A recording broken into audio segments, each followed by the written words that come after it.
Hey guys, as Alan quite rightly said, I'm Alan Coyne. I'm a lecturer with the UCD Professional Academy. I've also been working with data and AI for going on 7-8 years now. So before it was cool, before there was any money in it that particular time, and now it feels like I'm selling shovels during a gold rush, right? But I'm just going to give you a quick overview. Basically, this is like a little intro to the UCD Professional Academy course, right? We do courses in Intro to AI for Business, as well as an Advanced AI for Business course too, as well as different data analytics, programming courses, and that as well, right? So we're just going to talk about, look, moving away from some of those buzzwords. I took 5 minutes there in that conference room before I came in here, and you're just hearing the same words all the time. You're hearing a lot of things from different suppliers, different vendors.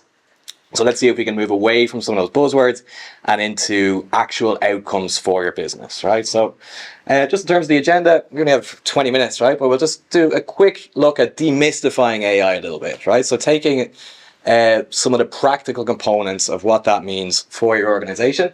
We'll give an overview of what I call the common types of AI. So these are kind of the outcome-driven perspective, as I like to call it, where we're looking at what those actual outcomes for your organization would look like if you're utilizing AI, and then just a little quick look and overview on business capabilities, right? So first into demystifying AI. So look, right, you're looking at the media, you're going to conferences like this, you're going on LinkedIn, it's all AI, AI, AI. You need to have AI in your organization or your whole family are going to starve to death. The whole business is going to go down the toilet and you're all going to die, right? I see this the most, and sorry if you're in the room, right, but chief operating officers are the worst for this, right? They go to conferences like this. Someone from like Microsoft or Salesforce or HubSpot comes in and says, you need to have AI or the whole world's going to explode, right? And then they go, okay, we need AI, get some AI into the company now. And they bring it in and you don't actually get a benefit from it.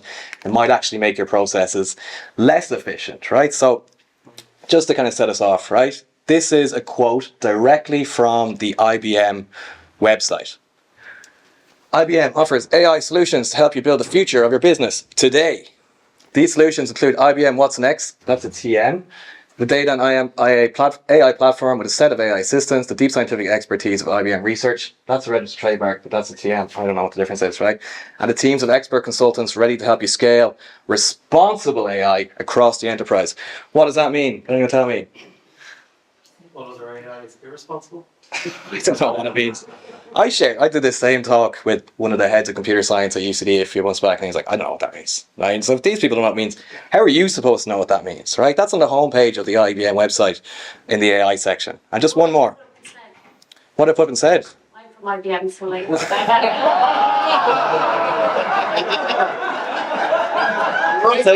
I'll take it. Solutions, not problems. You just put a problem. What you see. Say something people can understand. I don't know what this means. I don't know what solution this is. I don't know what problems what they're trying to solve. I'm seeing a lot of things on help you scaling. I would say that this is solutions at a very high level, at a company level. So irrespective of your background, your business, we support across the board all industries, and that's why it's not going into details. But I appreciate that there's a lot of buzzwords in the industry that people maybe aren't familiar with, and there's an opportunity to take it down a level. Okay. Yeah, sure. I don't know, I'm just pointing out, I'm just poking holes. Okay. You know? And one more, I didn't think we'd have people from IBM in the room. I should listen to the survey. Like, I won't be. Listen, I've applied for IBM a few times, they've never hired me. We're not winning that one. Not there. One more from the IBM website. Mitigate risk with AI governance with Watson IBM, registered trademark. Watson X.governance TM. You can direct, manage, and monitor your organization's AI projects by integrating responsible AI, there's I use again, workflows for generative AI, machine learning throughout your business operations. What does that mean? I would say you have to take knowledge and bias against IBM because they didn't hire you. But so what's in that X governance is a product. So that's why it's got a trademark. So you can direct manage, monitor the AI to integrate. I can't say on my So I guess this morning I talk about responsible AI, which means that you need to be very clear about what data you're using, what's your data set coming from, have you eliminated bias? So we talk about responsible AI in terms of the roadmap of understanding what you're focusing on, how you're going to use it, how you roll it out. So I think we maybe think that these terms are more broadly used in the in the industry, and we're using them a lot. So we kind of maybe are eating your own, what did you say, drinking your own Korean? Yeah. Say all of that. I understood that. I don't understand this. Anyway, okay, moving on. We could hear arguing about IBM all day. I stand by it. I stand by everything I said there. you can be the audience. Could have got a murder on my few quid today, haven't I? Okay, so the definition for today, and the definition I like to take and that we use within the courses at UCDPA, is that artificial intelligence, and this is from the Encyclopedia Britannica, the ability of a digital computer or computer-controlled robot to perform tasks commonly associated with intelligent beings, right? And intelligent doesn't mean you have to be some sort of super genius or anything like that, but just that you have some sort of cognitive engagement or cognitive sort of process that we can automate through artificial intelligence technology, right? What does that mean? That means specific technical solutions to specific business problems, okay? Because when we talk about AI, and people in these conferences and all that, they're talking about AI. They're not really talking about AI in and of itself. What we're really talking about here is digital transformation, right? We're talking about taking a critical look at your workflows, at your processes, and then seeing where you can, first of all, lean those out to make them less kind of weighty, and then seeing if, and only if, there's some sort of technology that you can fit in there to help lean that out, and then maybe that technology is AI driven, okay? The idea that you need to shoehorn in AI into all your processes to have some sort of efficiency gains isn't true, right? The only people who are winning there are your vendors, like your Microsoft, your other large companies, right? Okay, so this is the big thing, right? Because there's this idea floating around at the minute, right? That sort of that AI is a product in and of itself and it's going to solve all these issues for you, right? AI is a feature that's going to help you lean out those processes, maybe, all right? There's no sort of force pushing you into pushing these things in, right? If you can't recognize that you're going to get those efficiency gains, then you don't need to use AI. You don't need to use these things. Maybe it's not actually a technical problem. Maybe it's a human problem that you need to solve there. So look, it's if you have a specific tech or business problem that can be solved with a technical solution, use that and block out all the rest of the noise, right? So what I like to focus in on is what I call the outcome-driven perspective. So that leads us into this is where you want an end state, right? You've got your system now, you've got your organization, you've got inefficiencies that you want to iron out. You know that maybe there's some sort of AI solution that can help. So what I break these down into, and what we do at the UCDPA, is break it down into what we call the 3 common types of AI. So that's robotic process automation, where you're taking a process that's usually done maybe with an individual on some sort of machine, and you're automating that to take the human out of the loop, to free up people for more time, or just to make things kind of faster and more efficient, or to be able to run on more of a 24/7, 365 basis. As well as that, we've got cognitive insight. This is where we're looking for patterns within data sets that are either too complex for the human to actually perceive, or else they're going to be too sort of time consuming for humans to achieve, right? It's maybe not going to be financially worth it, or it's just going to be kind of inconceivable. As well as that, you've got cognitive engagement. This is all your fancy stuff that people are talking about, your ChatGPTs, your Microsoft Copilots, your Teslas, your Alexa. That's when you're actually having a kind of a back and forth engagement with the machine. Okay, so let's dive into those just a little bit more. Robotic process automation, RPA, again, like some schools of thought would not consider this artificial intelligence at all, right? But what we do is take a really broad view of those technologies, because that's what a lot of vendors are going to be doing anyway, right? So RPA involves automating repetitive, rule-based tasks, rule-based, right? So they're kind of simple, they're formatted, they're going through some sort of flow, it's some sort of decision tree or an if-else statement. There's not a whole lot of, let's say, cognitive ability needed there. We're just following kind of strict patterns that were traditionally performed by humans, right? So you think of the construction industry specifically, we're talking about maybe automating invoices, we're talking about maybe some sort of data entry, maybe there's some sort of insurance forms or bank forms that you can automate, right? Outside the construction industry, my favorite example here is always the AIB or Bank of Ireland app, right? You can go onto that app.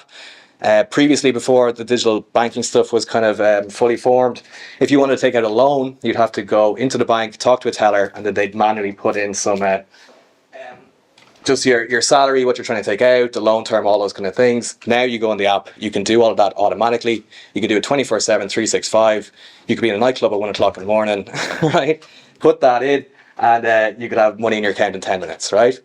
What they've done there is reimagine the value proposition for the company, right? I don't know how valuable it is really to be able to take out a loan at 2 o'clock in the morning in a nightclub, but you know, it's a service that we're able to avail of now that benefits both the organization and the individual.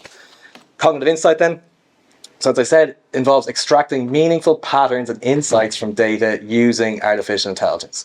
So within the construction industry, we're talking about predictive analytics by analyzing perhaps, you know, supply chain logistics, weather, workforce productivity, etc. Right? So maybe you can work out through analyzing, say, your labor patterns, your financials, looking at the weather, looking at the time of year, all that kind of stuff. Maybe you can determine what month in the year is going to be the most profitable for you to start a project or something along those lines, right? Looking for those inefficiency gains within the data and being able to extract those out, or seeing perhaps maybe where your marketing budget could be put to better use or whatever it is. Yeah, let's go on there. So again, this is either things that are going to be too complex for a human to identify, or else it's going to be too time consuming, it's not going to be worth your while. Cognitive engagement then.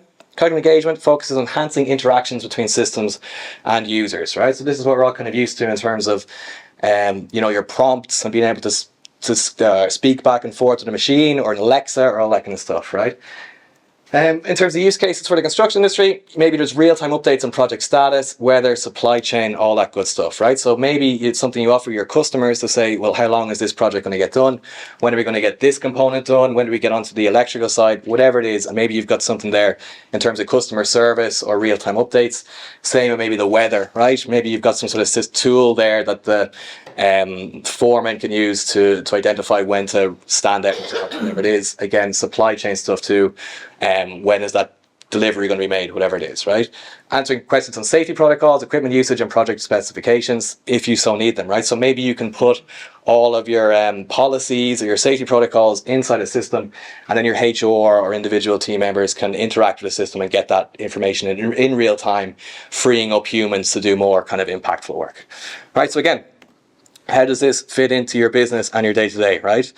So back to it. Specific technical solutions to specific business problems, right? If you don't take anything away from what I'm saying today, it's this, okay? You're going to be talking to vendors, you're going to be talking to suppliers. Your chief operating officer is going to come back from this conference telling you about all these different things and how we need to incorporate AI, or else, right, things are going to fall apart.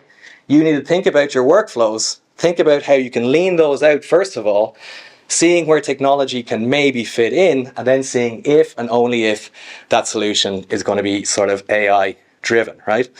So just to kind of round this off, digital transformation involves critically assessing your processes and workflows. Focus on what's possible today. This is a big one, right? You'll talk to suppliers, you'll talk to vendors, you go to different conferences, people are talking about the future of the construction industry, the future of this, how things are going to look in 5 to 10 years. You need to look at what's possible with those tools, with your organization as it stands today, right? But also be agile and adaptable enough that if the technology does advance in the next few years, that you can very easily move to something else, right? So a good example, I don't know because I'm so involved with teaching these courses, right? But ChatGPT came out probably a year and a half, 2 years ago now. Everyone was talking about ChatGPT. It was all ChatGPT, and within 6 months, it was Copilot or Gemini. And my students were like, you're still talking about ChatGPT? Like, it's all about Bard. What are you talking about? It's all about Gemini, right? And now that's all, no one talks about those. It's all Claude and Anthropic, right? They're so hard to keep up with. Anyway, but the idea is, if you committed to a ChatGPT solution a year and a half ago, and you know, said this was going to be the future of the organization, and then a more useful tool comes out further down the line, and you're embedded and you've got a system that's sort of rigid within that, you're going to kind of fall behind long term, right? So your system, your processes, as much as they can be, right? It's easy for me to say it in an academic context that your systems and processes need to be agile and adaptable, but as much as you can, think about how you might change them into the future, but with the technology available to you today. And again, it is not about shoehorning in tons of software because you heard at a conference that's what you need to do, right? Who's heard that today? Right? Do you know what I mean? Like, I've heard some crazy stories from people. I've heard someone recently at an executive level tell me that they they needed AI. They wanted AI. Everyone needed AI, right? All the buzz on AI. So the executive went off and solo run, bought Salesforce off the shelf for something like €100,000 for a year. Brought it back into the organization, very quickly realized that they didn't have the data infrastructure or cloud infrastructure to actually use Salesforce. So it's sitting up on a shelf and they've just burned €100,000. Right? You'd get some Christmas party off that, wouldn't you? Right? But look, the only people who are winning there are the Salesforce rep who's off on sipping a Mai Tai in the Bahamas somewhere, and like the Salesforce share price. I was even talking to CSMs within Salesforce who were saying they've got to go and reach out to clients and be like, well, why aren't you getting most of this product? So they're sort of bamboozled. And that's about it. Just to finish off, look, there's a stand for the UCD Professional Academy just out here. Patrick over there, he's the man to talk to. I don't know about any of this, right? I just do the AI. We do the lecturing. There's some sort of link in with SkillNet. I think you can get discounts on courses. Oh, I haven't a clue. Look, they keep us out of the sales stuff altogether. But if you'd like to learn more, Patrick over there will talk to you. And look, I see very few people from the construction industry in those courses, right? The two ones I never see are healthcare and construction. And then I talk to people in the construction industry, friends of mine, and you hear about how outdated and kind of antiquated a lot of the processes are. So, it's all well and good hiring consultants and doing all that kind of stuff, but educating yourself on these kind of things can only be useful in my view. Thanks, Alan. That's about it. Yeah.